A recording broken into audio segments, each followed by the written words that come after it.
Welcome to The Late Show. I'm your host, Stephen Colbert. Well, it's finally here. It's finally arrived. The first day of live impeachment hearings.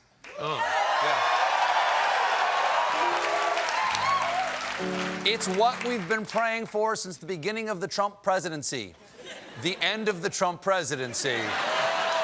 Now, let's not get ahead of ourselves here. Washington being what it is, who knows what's going to happen. But I'll tell you all about it in tonight's very special edition of Don and the Giant Impeach. Oh, please.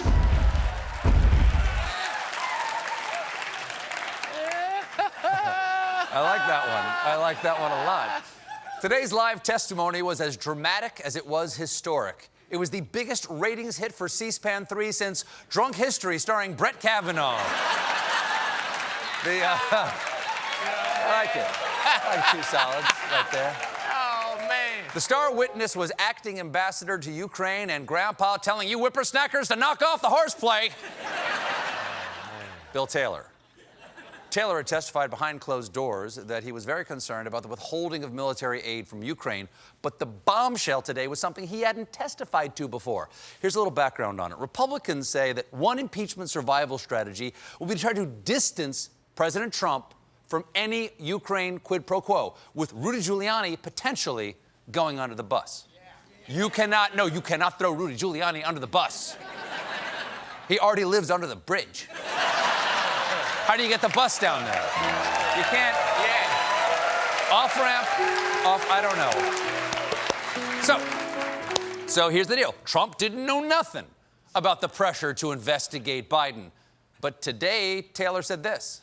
Last Friday, a member of my staff told me of events that occurred on July 26th. In the presence of my staff, at a restaurant, Ambassador Sondland called President Trump and told him of his meetings in Kyiv. The member of my staff could hear President Trump on the phone asking Ambassador Sondland about the investigations. So, this staffer overheard Trump asking about a foreign nation investigating his political opponent. That's like if they had a picture of Nixon breaking into the Watergates. Taylor continued. Following the call with President Trump, the member of my staff asked Ambassador Sondland what President Trump thought about Ukraine. Ambassador Sondland responded that President Trump cares more about the investigations of Biden, which Giuliani was pressing for. He also emphasized that President Trump cared more about the investigations of Biden than he did about his son, Eric, who the president described as the teeth one. Then, Schiff followed up on the overheard phone call. And as your staff related the event to you, your staff member could overhear Mr. Sondland on the phone, could overhear the president on the phone with Mr. Sondland, is that right? That's correct. So the president must have been speaking loud enough on the phone. This was a cell phone, I take it? It was a cell phone.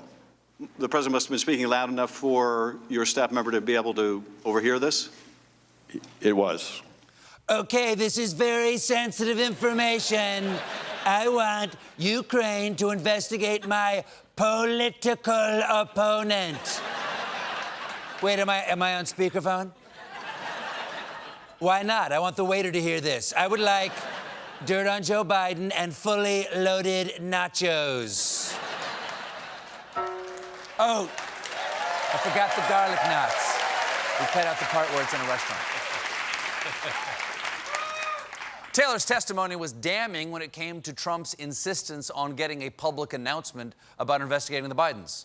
The ambassador told him in a September 1st phone call that everything was dependent on the public announcement of investigations, including security assistance.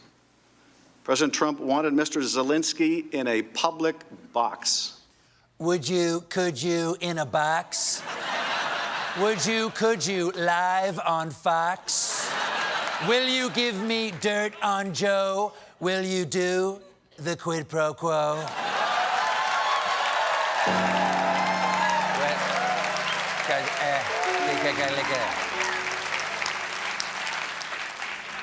Taylor testified that there were 2 groups running foreign policy in Ukraine, a regular channel and an irregular channel. led by Rudy Giuliani. And over time, he grew concerned. I began to sense that these two separate decision-making channels, the regular and the irregular, were separate and at odds. Later that day, I received text messages on a three-way WhatsApp.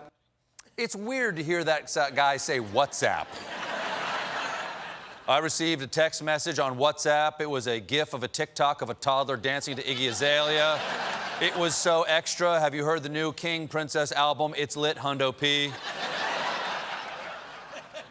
Taylor also gave some insight into the way Trump justified his own actions. President Trump told Ambassador Sondland he was not asking for a quid pro quo. But President Trump did insist that President Zelensky go to a microphone and say he is opening investigations of Biden and 2016 election interference, and that President Zelensky should want to do this himself. Trump's kind of sounding like a needy girlfriend right there. No, I don't want to meet your parents. I want you to want me to meet your parents. Also, do your parents have any dirt on Joe Biden? Taylor went on. Ambassador Sondland tried to explain to me that President Trump is a businessman. When a businessman is about to sign a check to someone who owes him something, the businessman asks that person to pay up before signing the check.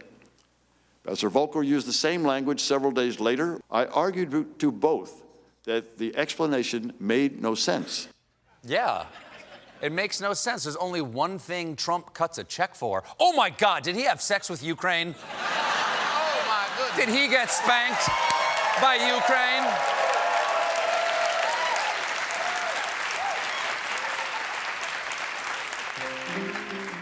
Now, Taylor wasn't the only witness. He was joined by senior State Department official George Kent, who watched Taylor's impassioned testimony like this. Here's my advice, young people. Find someone who looks at you the way George Kent looks at William Taylor. Kent made it clear just who was calling the shots in our Ukraine policy. It became clear to me that Giuliani's efforts to gin up politically motivated investigations were now infecting U.S. engagement with Ukraine. And if there's anything Rudy Giuliani knows how to do, it's gin up. Also, vodka up. After 45 minutes of questioning, Adam Schiff asked Kent and Taylor the one question we were all dying to hear. Would you gentlemen like a brief recess?